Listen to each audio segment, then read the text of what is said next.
All right, order of operations. This is PEMDAS.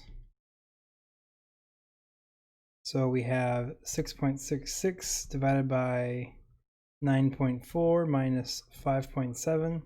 If you have a scientific calculator, you can actually type this all in and it will do it by hand. If your calculator is not scientific, there may be there's not necessarily going to be order of operations in the calculator. So you have to make sure you have a scientific calculator at the very least. This is fairly easy to do by hand though, because the first step is going to be parentheses, which we have this thing right there. So we get 6.66 divided by 9.4 minus 5.7. You can of course do this by hand or use a calculator, whichever one you want to do. You get 7 and 3.7. 6.66 divided by 3.7. This is going to be a calculator. 1.8. That actually probably wouldn't have been that hard to do by hand, but much faster with a calculator. 1.8, and that's correct. So there's only parentheses there. Once we did this thing, that was done. There was no exponents. And then multiplication division, that was the last step. So that's what we did last. All right, round this to 4 decimal places. Let me write this out. 41.52478. Round to 4 decimal places. So here's the first, second, third, fourth.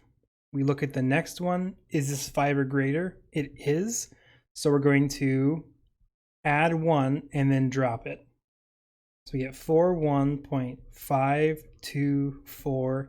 7 plus 1 is 8. So that's rounded to 4 decimal places.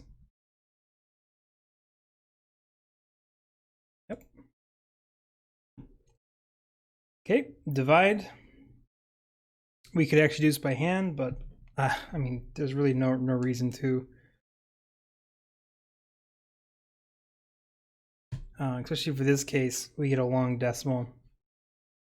1.235294118, and then it continues.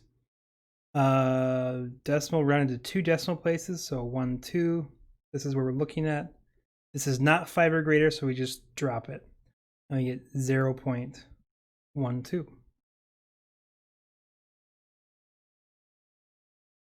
All right, write as a decimal number. Use the bar notation for repeating decimals.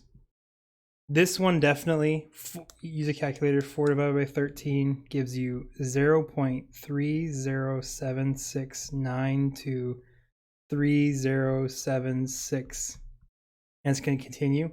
My calculator actually said 3.077, but at that point you should see 307307, so you know the next one's going to be 692307692. Your calculator is not going to go that far, but once you start seeing the pattern repeat with the 30, then you know it's going to start repeating again indefinitely. The way we write that out is we actually just drop the repeating part. So this is the first part here. Then we have another part here. Then we have another one. We're just going to drop the start of the next repeating part and put a bar over the top of the things that are repeating. In this case, we have part B here, 692, that's the repeating. There we go.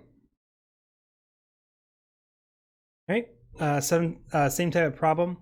7 over 20, put in a calculator, and we get 0.35. So this is not repeating, it just ends with 0.35. It does not continue on indefinitely.